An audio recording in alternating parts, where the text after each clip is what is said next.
What is going on, everybody, and welcome back into Valak Studio. So we're not in the indoor studio, we're actually out here in the art shed studio that I've been working on a little bit at a time, off and on over the last month or so. Eventually this is going to be a full-blown space where I can really do like art tutorials and do really fun larger scale projects, but right now it's still very bare bones. You can check out that playlist on my YouTube channel until it's all completed. It's just a slow kind of vlog style how-to. It's about me running through the process of building out this space little by little. Now in this video, if you clicked this video, we were going to be applying some varnish to the painting that I had previously done of Valak. Valak from the Nun series on TV. They're coming out with the second movie in that franchise, or The Nun 2, in September of this year, so super excited for that. I've never really been big into horror, but my wife really liked these movies and I watched them with her, and I have to admit I was rooting for the Nun the whole time, so go Valak.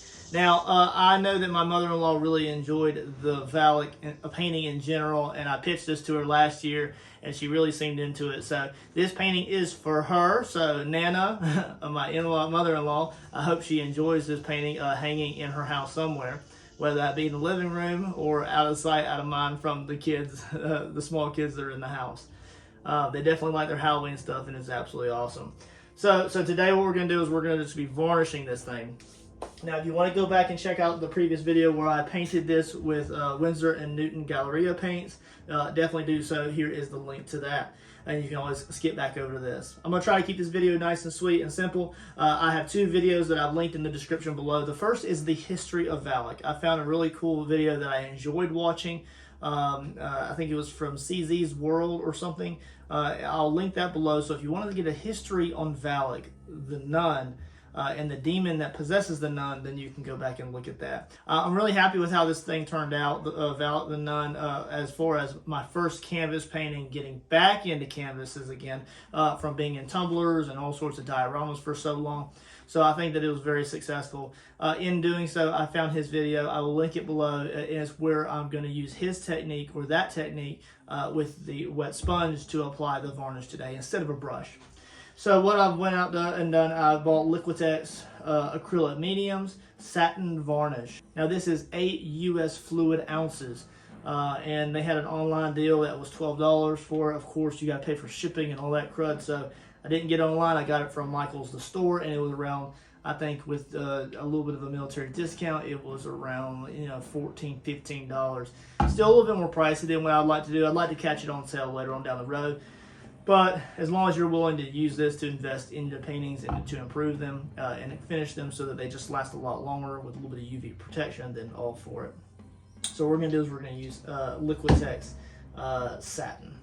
And I say satin because I really don't want the matte look. I don't want the flat look, but I also don't want it to be high gloss either. So I'm kind of going to go in between the two and meet in the middle. And hopefully I like the overall finish that it gives. A little bit of shine, but not too much. I have a sponge here. Now this is just a standard kitchen sponge. I'm only going to be using the soft side, and I've also soaked this to make sure that any kind of impurities or chemicals that they may put in these when they're making them are already removed. So what we'll do is we'll wring this completely out before we start the varnishing process. I also have a little cup to pour the varnish into so I can dip my sponge into it and then wipe it on. And then I also have a lint roller here. I am out in the tool shed, obviously, and I do have sawdust around, and I'll probably won't have the fan on while I have this curing over the next few hours. And I will be doing 3 coats, 3 hours apart, as per the manufacturer instructions. But I will also be hitting with a lint roller right before I apply the varnish to the surface. So we're going to keep this very simple. We'll go ahead and wring out our sponge. We'll get some varnish laid on top, and then we'll let it set up and cure. Alright, so I'm going to just completely soak my sponge on both sides. I just have a little cup of Red Solo cup of water here. And I'm just going to kind of wring this out really good. Now it says you're not supposed to dilute this with water, so I'm going to try my best to get as much water out of that as possible. But I do want it to be soft and wet in some ways. Alright, so then I'm going to take my varnish here. Oh, I'll take it back. Leave my lint roller here. I'm going to lint roll. I am going to make sure I get the sides if I can.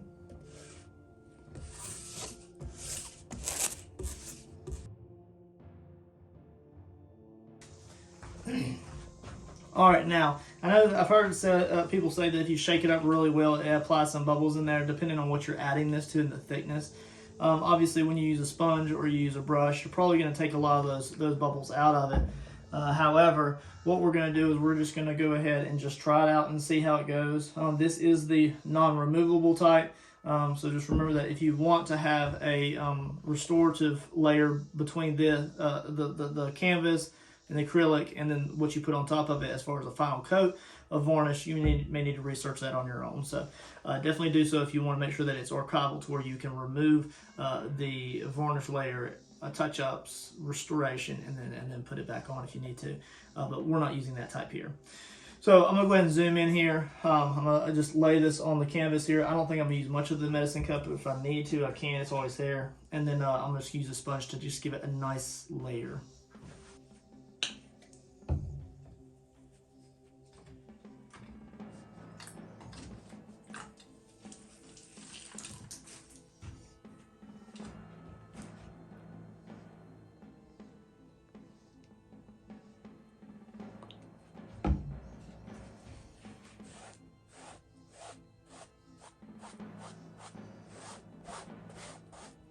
And you're just supposed to apply just a nice, just a good layer. I don't want it to be very streaky, but I also don't want it to. I don't want it to be a super thin layer either, though. So I want to find the ground between, you know. So.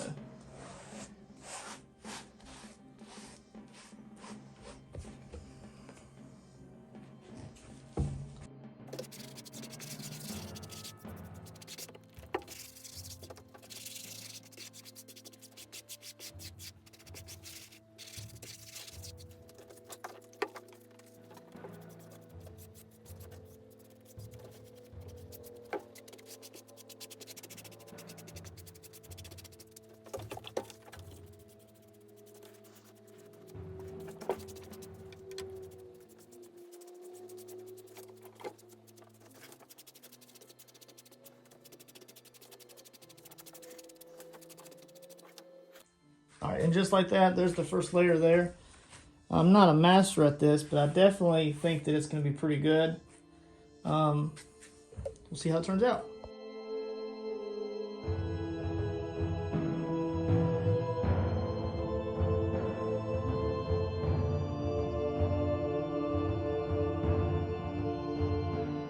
Alright everybody, so I'm just going to hop in here in the middle of the video, and this is after the first layer. I will say that because this is the first time I've ever really varnished a painting at all, it's the first time I've done any of the processes, whether that be with a brush or with a sponge, and the sponge technique is what I'm using here.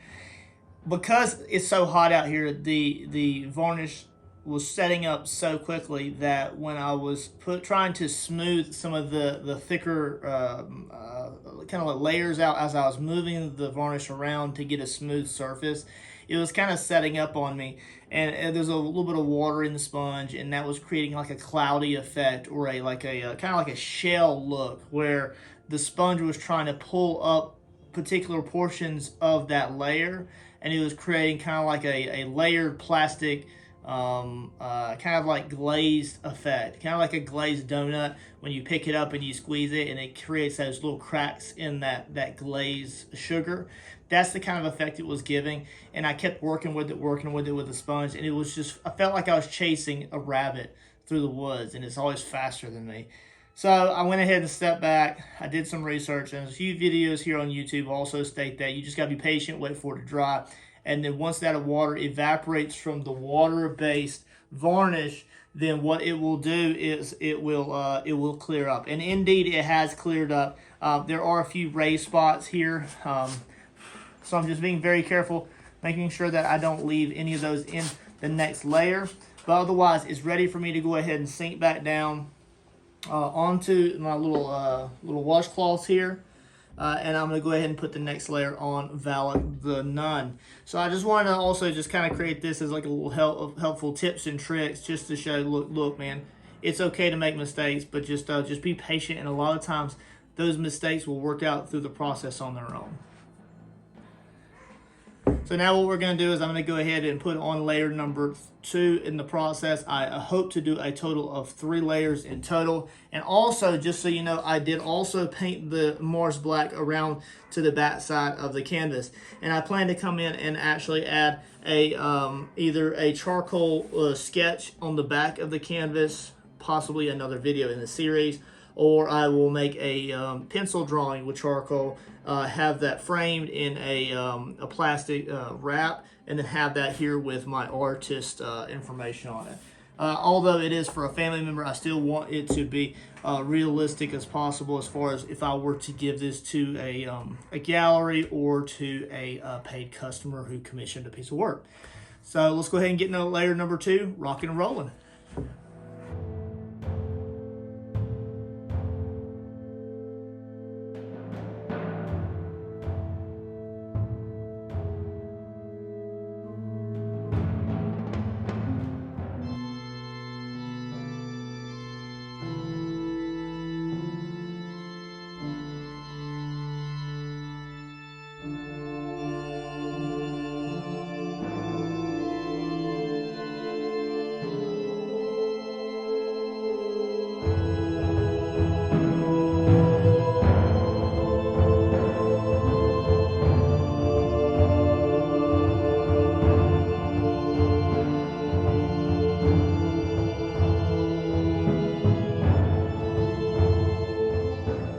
All right, you guys, so that is layer number 2. You can see that it does have that semi-gloss glare right there. The light is coming in through the shed door right over behind us, but you can kind of see that. I'm just trying not to let it pull up in any particular places to create any kind of really glare edges. And of course, I'm gonna put one more very thin layer on after this one, and that'll be just kind of like the show layer.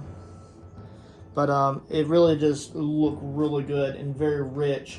As of right now with the colors that are coming through, so I'm very happy with how it's turning out so far. Just remember that I'll probably let it completely cure for a few days, and then I'll probably do that under edge lip that's kind of on the back of the canvas there, because I probably want to protect that as well if I can. I have a tendency to want to kind of overwork things, and I just got to remember that I can't do that. I got to let it dry. I got to let it set up the way it needs to.